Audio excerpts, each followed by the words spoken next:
November 12, 1942, the cold morning air over the Richmond shipyards in California carried the sharp smell of welding torches and fresh paint. A German naval intelligence officer named Captain Lieutenant Heinrich Kaiser stood in the operations room of U-boat command in Lorient, France, staring at a stack of reconnaissance photographs spread across the table before him. His hands trembled slightly as he lifted one image closer to the dim light. The photograph showed something impossible: 27 identical cargo vessels lined up along a single American waterfront, their hulls gleaming in the California sun, waiting to be launched within the same month. He had personally sunk 11 Allied merchant ships in the Atlantic. Each victory had felt significant, decisive even. But now, looking at these images, a cold realization settled into his chest like ice water. For every ship he sent to the bottom of the ocean, America was building 5 more,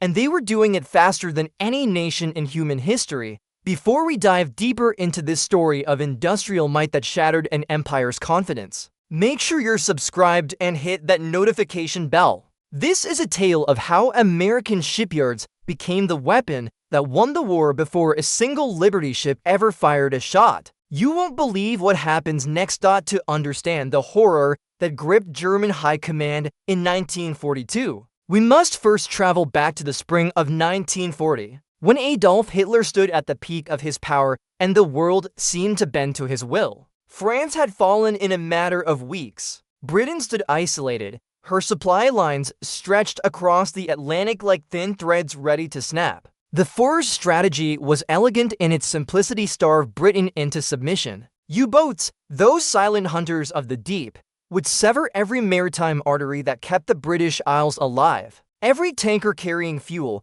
every freighter loaded with wheat, every vessel transporting ammunition would become a target. The German naval command called it the tonnage-war. The mathematics seemed irrefutable. If U-boats could sink ships faster than the Allies could build them, Britain would collapse without Germany ever needing to launch a costly invasion across the English Channel. In 1940, this calculation appeared sound. Britain's shipbuilding capacity was limited, her shipyards already strained by military production. Each merchant vessel took 18 months to complete using traditional construction methods. The steel frames were laid slowly, plate by plate, rivet by rivet, following shipbuilding techniques that had changed little since the Victorian era. When Admiral Karl Dönitz presented his tonnage projections to Hitler, the numbers painted a clear picture. If his U-boat fleet could maintain a sinking rate of 700,000 tons per month, Allied shipping capacity would hemorrhage faster than it could regenerate. Britain would run out of fuel by winter. Her people would starve by spring. Victory would come not through conquest, but through calculated strangulation.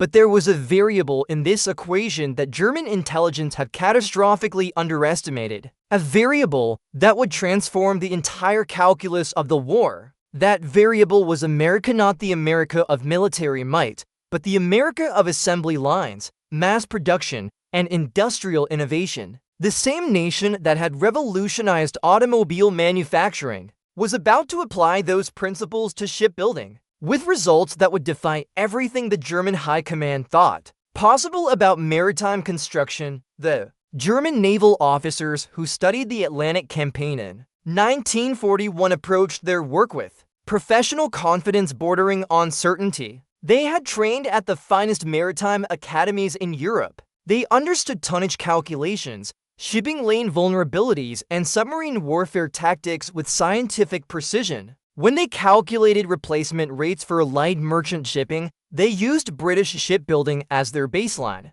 Traditional construction in British yards averaged 240 days per vessel. Even if Britain accelerated production, there were physical limits to how fast rivets could be driven and steel plates could be welded. The German analysts added generous margins for increased Allied efficiency, doubled British capacity estimates to account for Canadian yards, and still concluded that the U-boat campaign would succeed. They expected to face a desperate, dwindling merchant fleet by 1943. What they encountered instead shattered every assumption about industrial capacity they had ever held. In September 1941, the first Liberty ship, the SS Patrick Henry, was launched in Baltimore after just 244 days of construction matching British speed, but hardly revolutionary. The German observers noted it without particular alarm. Another cargo vessel, built by a nation gearing up for war.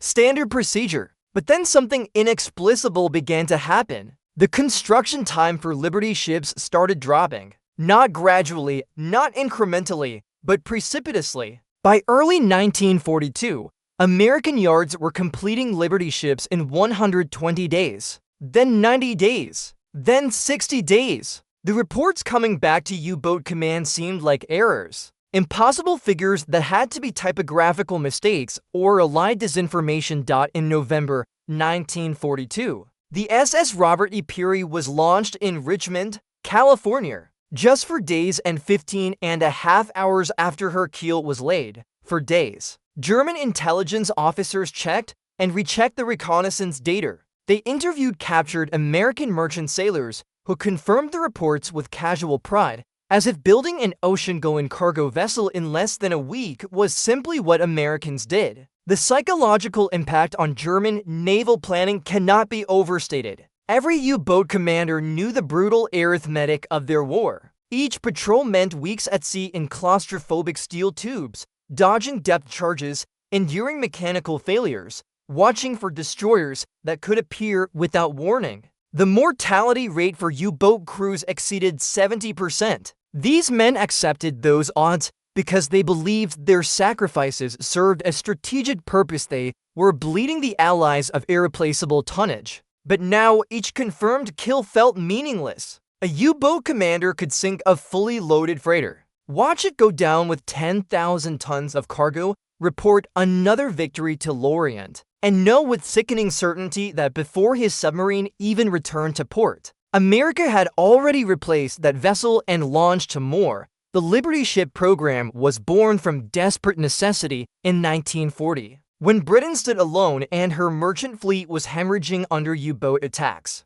President Franklin Roosevelt understood that Britain's survival depended on maintaining the Atlantic lifeline. But American shipyards faced the same constraints as British ones. Traditional shipbuilding was slow, labor-intensive, and required skilled craftsmen who were in short supply. The solution came from an unlikely source: a simple British tramp steamer design, rugged and deliberately unsophisticated, powered by an outdated but reliable triple expansion steam engine. The British had already built 60 of these vessels, proving the design was practical and seaworthy. American industrialist Henry Kaiser looked at this basic cargo ship and saw something the traditional shipbuilders missed. He saw a product that could be mass-produced. Kaiser was not a shipbuilder by training. He was a construction engineer who had built dams, highways, and the Oakland Bay Bridge. He understood assembly lines, prefabrication, and the principles Henry Ford had applied to automobile production. When the U.S. Maritime Commission contracted Kaiser to build Liberty ships,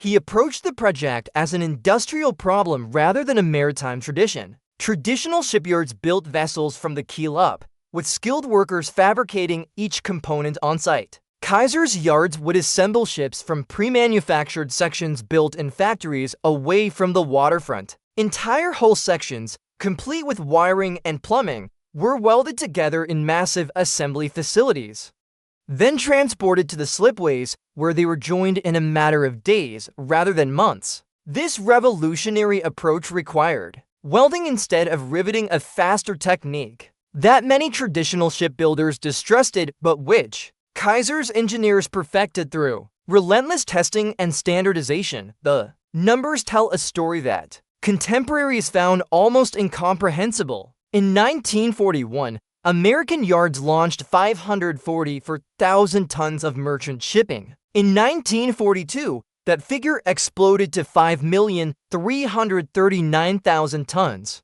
By 1943, American shipyards were launching 12,839,000 tons annually, more than all other nations combined, including both Allied and Axis powers. The Liberty ship program alone produced 2,710 vessels between 1941 and 1945, an average of more than 3 ships every 2 days for 4 straight years. At peak production in 1943, American yards were completing Liberty ships faster than U-boats could find targets to sink. The vessels rolled off slipways in Richmond, Portland, Houston, and Baltimore with industrial regularity. 18 American shipyards participated in the program, employing 650,000 workers who had been farmers, housewives, clerks, and teachers before the war. Women comprised a quarter of the workforce, welding hull plates and installing engines with skills learned in weeks rather than years.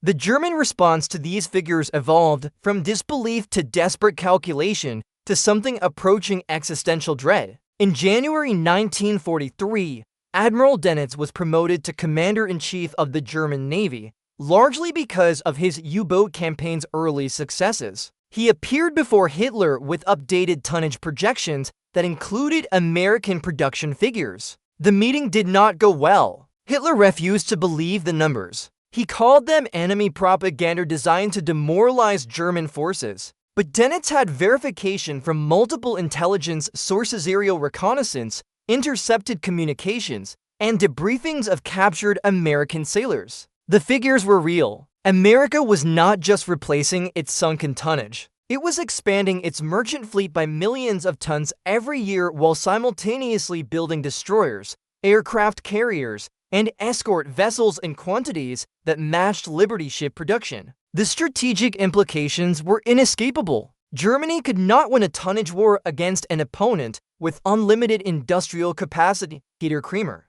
commander of U-333, recorded his growing despair in a diary entry from March 1943. "We patrol for weeks without finding targets. When we do locate a convoy, it is guarded by a dozen escorts with radar we cannot evade. If we manage to sink two freighters before withdrawing, we learn from intelligence that those ships have already been replaced. The Americans build faster than we can destroy. We are not fighting a navy anymore. We are fighting factories. And factories do not grow tired or afraid. They only produce more." The realization that America possessed effectively infinite industrial capacity created a profound psychological transformation within the German military command structure. Before 1943, German strategy had been built on the assumption of finite resources. Every military planner in the Wehrmacht understood that wars were won by nations that could sustain production longer than their enemies.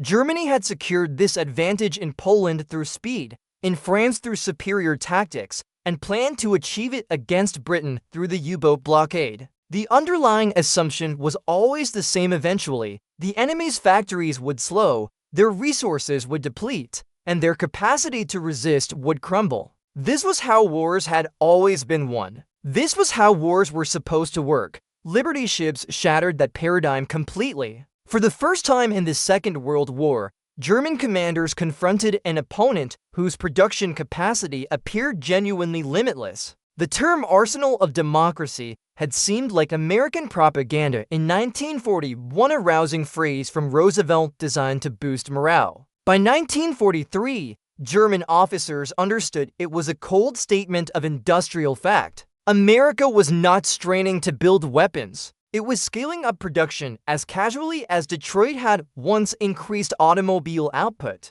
The implications extended far beyond merchant shipping. If America could mass-produce ocean-going cargo vessels in 5 days, what could it do with tanks, with aircraft, with destroyers and bombers and landing craft? The questions haunted every strategic planning session in Berlin. The transformation was not merely strategic, but deeply personal for many German servicemen. Lieutenant Sir C. Wolfgang Luth, one of Germany's most decorated U-boat commanders, spoke to naval cadets in Hamburg in early 1944 with unusual candor. "Gentlemen, you have been trained to believe that German discipline, German engineering, and German tactical superiority will bring victory. These things are real. Our submarines are technically superior to anything the enemy produces. Our torpedoes are more accurate. Our crews are better trained. But I must tell you a difficult truth. None of this matters anymore. We are not losing this war because we lack skill or courage. We are losing because the enemy has more of everything than we can possibly sink, shoot down, or destroy. They replace losses faster than we inflict them. This is not a war anymore. It is mathematics, and the mathematics have already decided the outcome. The U-boat crews experienced this transformation most viscerally. In 1940 and 1941, U-boat service had been dangerous but strategically meaningful. Crews accepted extraordinary risks because they believed they were starving Britain into surrender, achieving through submarine warfare what the Luftwaffe could not accomplish with bombing. By 1943, that sense of purpose had evaporated. U-boat patrols became suicide missions undertaken with no realistic hope of affecting the war's outcome. The men still went to sea, still attacked convoys when they could, still died in flooded steel coffins on the Atlantic floor. But they did so with the hollow knowledge that their sacrifices changed nothing.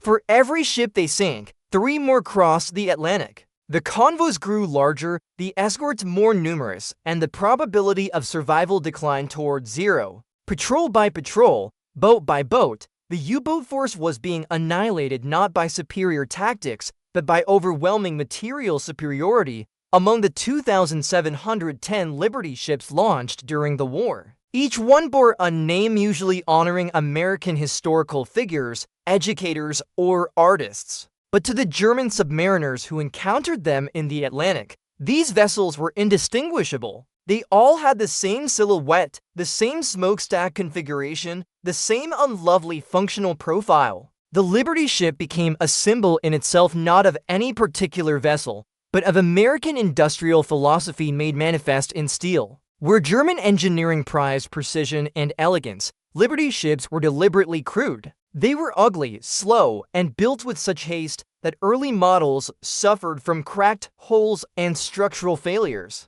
American shipyards corrected these defects not through meticulous redesign, but through rapid iteration fixed the problem in the next batch. Keep building, keep launching. To German observers trained in engineering perfection, this approach seemed wasteful, even barbaric, but there was a terrible genius in it. Every Liberty ship embodied a principle that ran counter to everything German military culture valued. These vessels were expendable by design. They were meant to be produced faster than they could be destroyed, creating a maritime force whose strength lay not in individual quality, but in sheer numerical excess. The symbolism went deeper than mere quantity. Each Liberty ship carried cargo that exemplified American abundance: wheat from Kansas, steel from Pittsburgh, trucks from Detroit, petroleum from Texas, cotton from Georgia. The holds were packed with material wealth that seemed inexhaustible. German soldiers who encountered captured American supply depots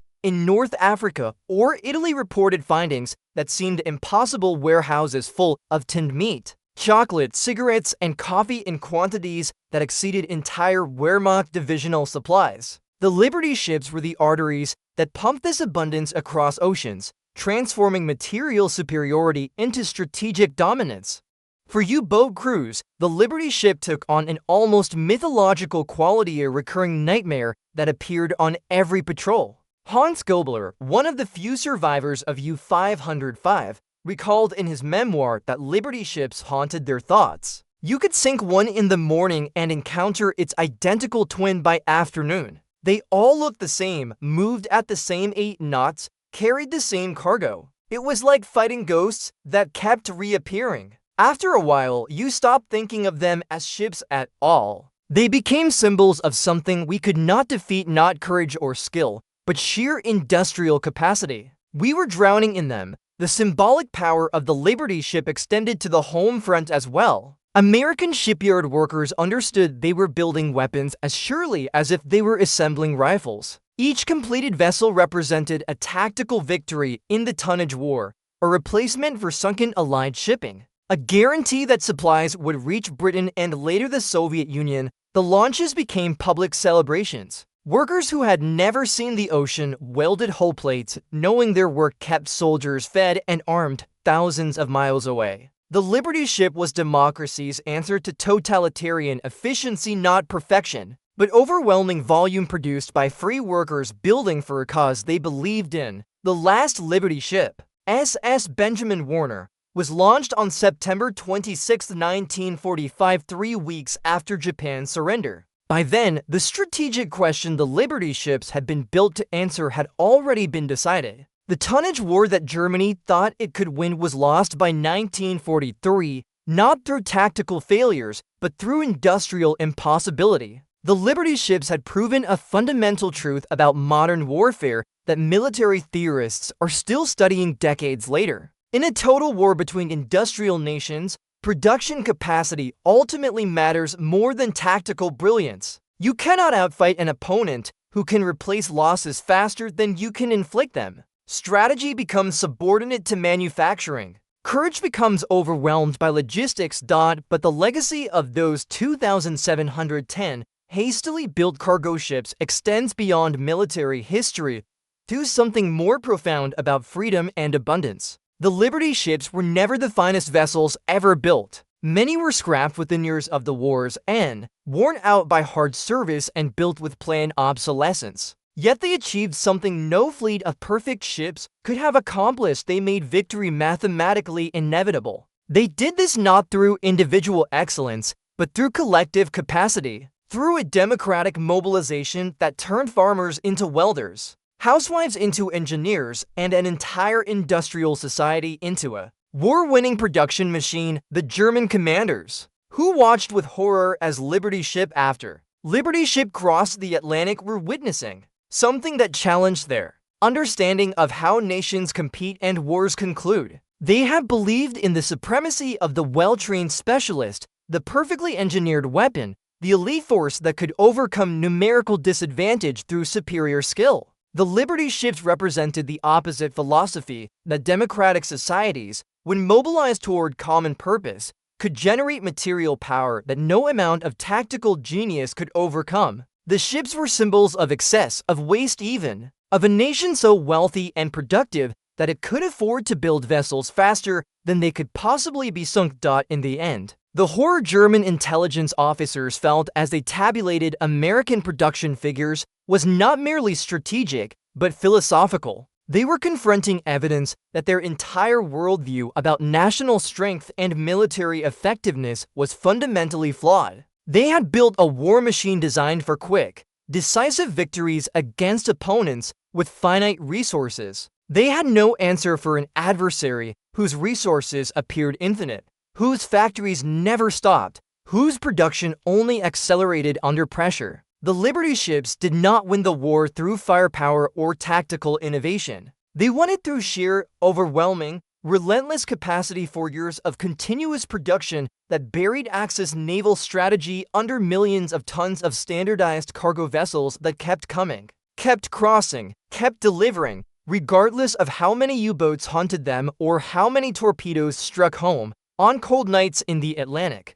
U-boat crews would surface to recharge batteries and scan the horizon for targets. More often than not, they would see the distant silhouettes of a convoy 20, 30, sometimes 40 identical ships steaming information, protected by escorts too numerous to evade, carrying enough material to supply entire armies. The U-boat commanders knew they might sink one, perhaps two if they were skillful and fortunate. They also knew it would change nothing. Somewhere in America, in Richmond or Portland or Houston, 3 more Liberty ships would slide down the ways before dawn, ready to replace the losses and carry the next load across the Atlantic. And in that knowing, in that terrible mathematical certainty, the outcome of the war was already written not in strategy manuals or battle plans, but in production schedules and launch dates, in the cold calculus of industrial capacity that no amount of courage or tactical skill could overcome. The Liberty ships were democracy's answer to tyranny, not elegant,